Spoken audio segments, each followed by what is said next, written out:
Hey, good morning everybody, and welcome to the vlog. I hope the start of your day is incredible. Of course, I'm going to start my day with my little blue-tongued skink here named Irwin. Of course, this is a northern blue-tongued skink, and you may ask yourself, Brian, why are you starting out showing us a northern blue-tongued skink? And that's because we have something exciting.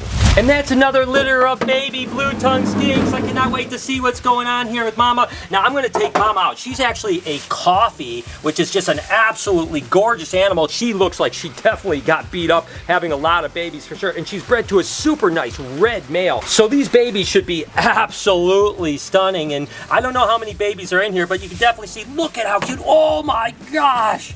Whoo, doggy. Those are gonna be some rippers right there. Oh my gosh. And by the way, just before anyone says anything, I've mentioned that I'm gonna be upgrading all our blue-tongued skinks into completely different environments this summer. I'm super excited about building some stuff, putting UV light, putting all kinds of different stuff. I'm really excited about it. This is the way we had been breeding them, but we definitely are in the process of changing that to something much more luxurious for these animals for sure. So let's just go ahead and start looking through and seeing how many babies there are. There's one little baby here. Oh, look at that cute little dude. Look at him.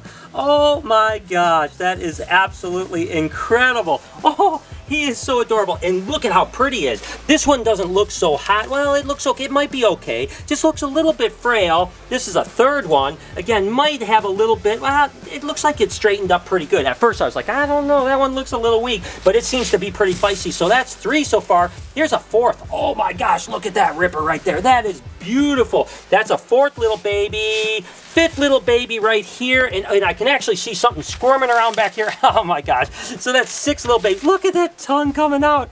Oh my gosh, that is so absolutely incredible. So 6 little babies so far, and I was, oh, here's a 7th, here's a 7th. Look at the pattern on that one. Holy moly. I don't think I've ever seen a pattern like that before. That is super cool. So different. You can see how most of them have banded pattern, and this one has like kind of like, I don't know, like oblong circles in the middle. That is going to be crazy. So I'm just going to look around, see if there's any more. It looks like a couple infertils in here too. Is there any more babies? Oh, there's another baby. That's an 8th baby. Look at you, cute little monkey. Oh my gosh, these things are so adorable. Did we have another one?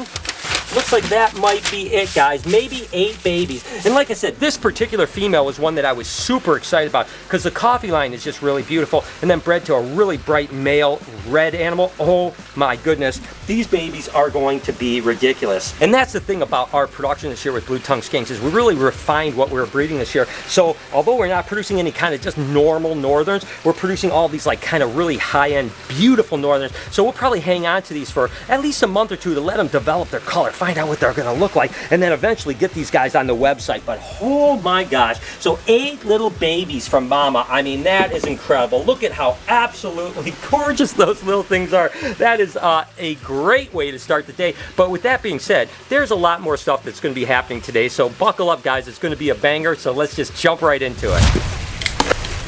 Just a quick unboxing from my friends down in Mississippi. Remember my firefighter friend that I got the 2-headed turtles from? Well, he sent us a couple things. One thing I'm going to unbox right now. Another thing I'm going to save for a little bit later, tell you what's going on, and kind of give you an update of that whole project with the 2-headed turtles and stuff like that. But he sent me this, which I absolutely am excited about. I want to add a bunch of cool turtles to the reptarium for sure, just because I love turtles, and terrapins in particular are amazing. And this is one of the species that I really love. Oh, and it's already, I can tell it's so absolutely beautiful. And of course, this is a little northern diamondback terrapin. Oh my gosh, is that thing beautiful? I mean, just the cool colors and the pattern on the head, and the shell oftentimes gets really amazing. Now, the diamondback terrapins, interestingly enough, have kind of adapted to live in brackish water, which means just a little bit of salt salinity in the waters, but they can also live in fresh water. This one's going to live in the pond right behind me. And of course, because all of those are captive, this is captive, I can put him right in there and be completely fine with it. But interestingly enough, these get about the size of a slider, just like these other guys. They've actually adapted to not only not absorb the salinity of salt so they can live in brackish water, they actually have a gland that can help them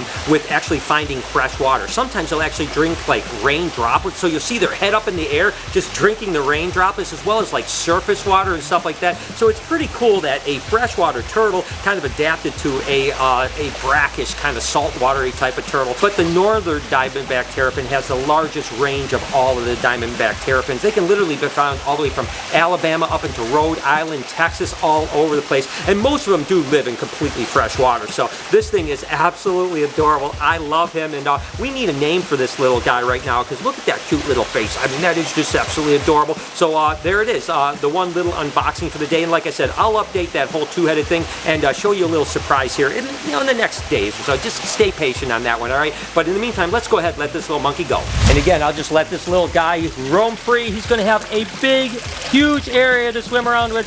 Have fun, little buddy.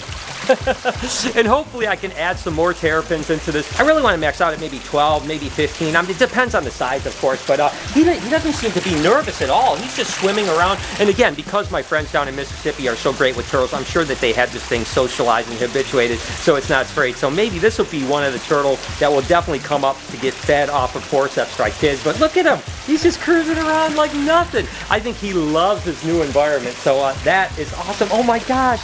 I love it. I get so excited when I see that, you know, when you put a turtle that probably wasn't as big of an enclosure into something big like this, and he's just like, yay, it's like a field day for him. So that is awesome. It makes my heart just explode with happiness. Down in the dungeon, guess what time it is?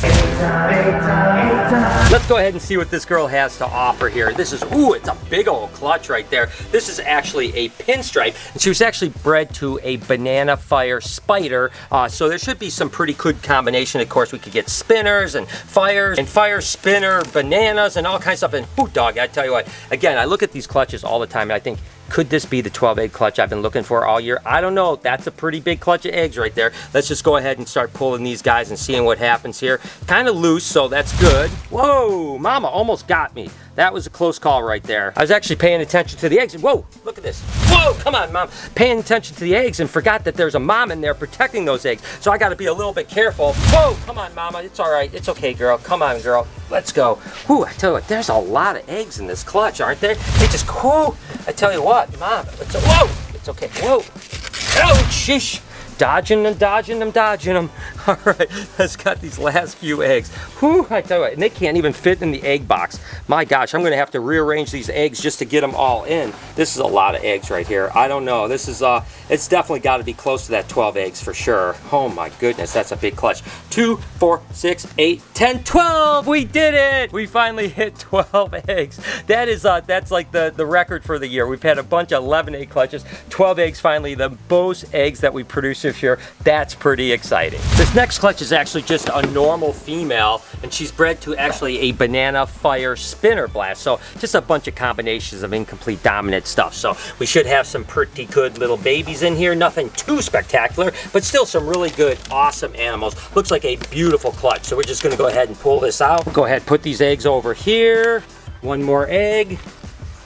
And look at that, that's an absolutely gorgeous clutch right there. Nice big clutch too. 2, 4, 6, 8, 10 beautiful pearly white eggs. And again, combinations of all kinds of stuff. These are just kind of the bread and butter clutches that I really love, because we know pretty much everything that hatches is going to be really kind of cool pet trade, awesome, beautiful snakes. So definitely always excited when I get clutches like this. I'm going to just go ahead and feed my dinosaur Bowser here. I mean, this thing is so prehistoric, so amazing. I love feeding him. I can't wait till he gets like 200 pounds.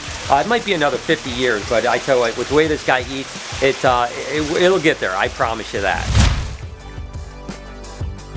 Oh, geez, Pete, that was violent.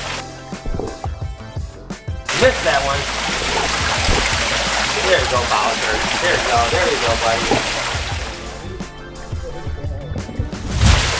I tell you what, that animal is ridiculous. I mean, that bite force on that first strike, whoo! Tell you what, you wouldn't want your hand in there, that's for sure, but that thing is awesome. That's right, it's colubrid egg time, but I have something I have to talk to you about. I am a little OCD, and what I do with these yellow dots, which basically is just to mark that the animals laid eggs, is I always remove them from the top like this, over like this in rows. What kind of crazy person came onto my cart and took this? It's pretty much destroyed my entire OCD, because now I've got to get rid of all those dots to get to that dot. Why didn't they just take that dot? regardless, all right, I'm done with my rant. Let's just go on and pull this clutch of eggs and I'll be happier.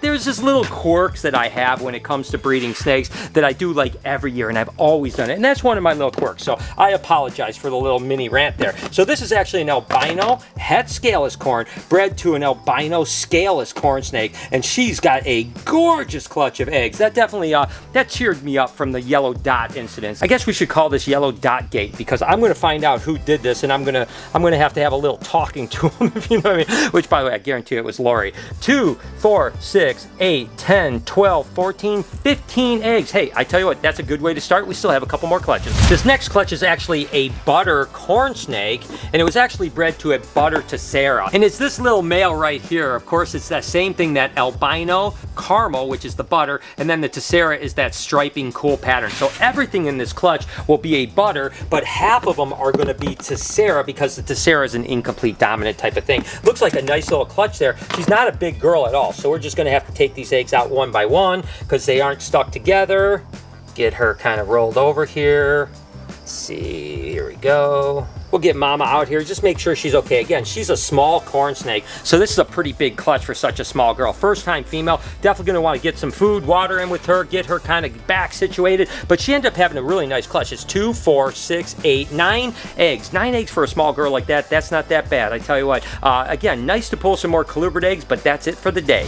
Look who finally shed out, my girl Cupcake, and she looks amazing. And look at just a beautiful shed. It's ripped here, but nevertheless, you can see it's a really good shed, and wow, does she look absolutely beautiful. And you know, the fact is that that full shed means that we're dialing in the proper humidity for her. As well as Mr. Nubbins had a beautiful shed too. You can see it just kind of wrapped all over the place right here. Perfect shed. Again, that just tells me that we're really dialing things in. And you can take a look at how beautiful Mr. Nubbins is looking after that shed. I mean, look at that snake. I mean, just the rust colors and the reds coming through. Whoo, doggy. I tell you what, that is absolutely incredible. And then there's my girl Perdita, of course, that didn't have a perfect shed. And like I always mention, yeah, for the most part, those sheds have to do with humidity, right? If we dial the humidity in right, they usually shed well. Now, when you get really big snakes, that's not always the case, just because they're so big, it's hard for them to shed in one piece. It happens occasionally, but not so much. But definitely, Perdita always seems to struggle a little bit, which means that we just have to figure out a way to maybe get this enclosure a little bit more humid. Maybe a little thicker bedding here,